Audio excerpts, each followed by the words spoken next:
Welcome to one of many Revelation Online feature spotlight videos. Today we will be discussing all things dungeon related, mechanics, bosses, looting, difficulties, and more.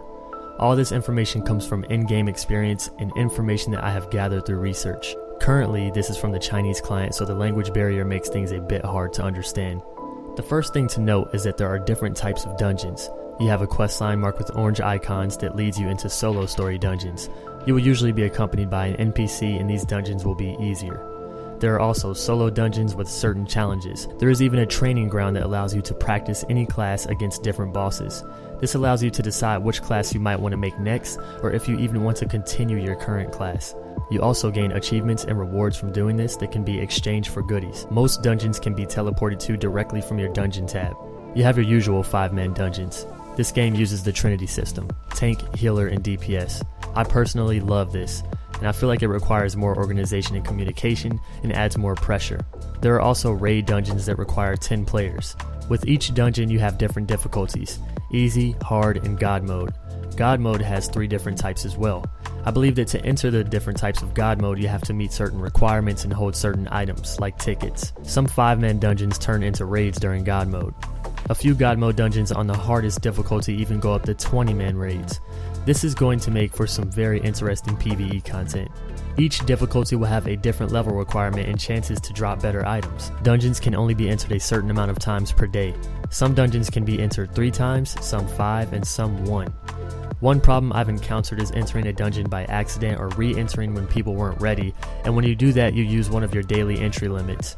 I think the daily entry limit should only be filled when you complete the actual dungeon.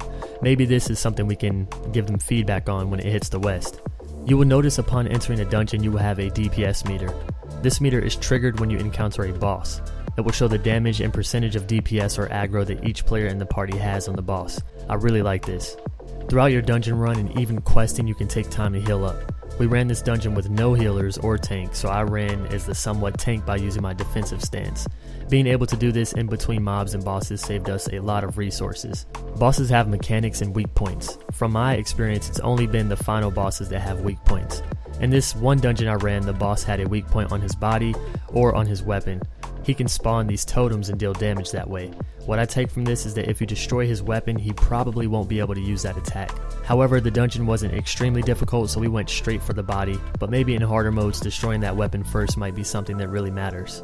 Having weak points on the bosses is such a cool thing to me. The bosses also have these health bars, very similar to Terra's. Most of their attacks are marked with red zones, giving you time to prepare, a block, or dodge.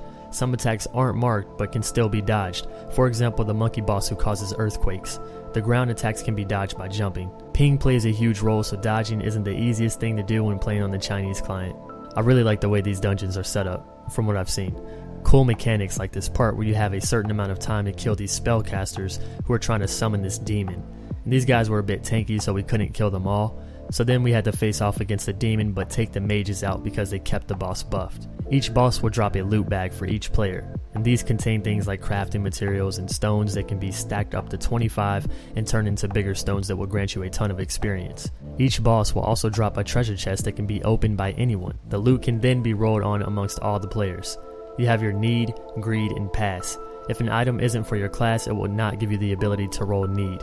Thank God. The final boss of each dungeon will drop the usual bag for each player, a chest with items that can be rolled on, but they will also drop another loot chest specifically for one player. How this works? Well, I think it's randomized.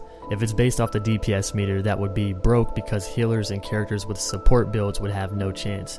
I believe it's randomized or based off the player grade, which I will explain shortly. If you die in a dungeon, you can instantly res. I thought maybe this was a con because constant resing would make this too easy. I figured out that every time you res, you use up 1 scroll in your inventory. I once died quickly after resing and encountered a cooldown, so at least there's a cooldown, meaning that if everyone wipes, the boss resets. Also means you can't spam res, and at least it takes a scroll away. I don't know how expensive these scrolls are to get, and I only got them from questing. After each dungeon is complete, you will get a grade or rank based on how good you have done. Probably based off DPS, dying, damage taken, healing, all that good stuff. You then get to choose a random chest that comes with a reward, and based off your rank you get to choose more than one reward. So these are how dungeons work in Revelation Online. I'm sure there will be bigger and badder dungeons with way more mechanics and probably bosses that can one-shot you if you make a tiny mistake. I can't wait to try out the raids in God mode. There are boss armor pieces that I've seen drop, so I'm sure players will be running the same dungeons to get that set bonus. There may be items you can buy from NPCs or the cash shop that allow you to enter dungeons more than the daily limit. Whether or not this is even a thing in China, I'm sure the system will be changed for other region clients based off player feedback. I'm really happy with the way dungeons are in this game, so let me know what you guys think in the comment section below. I will catch you all in the next video. See you soon, friends.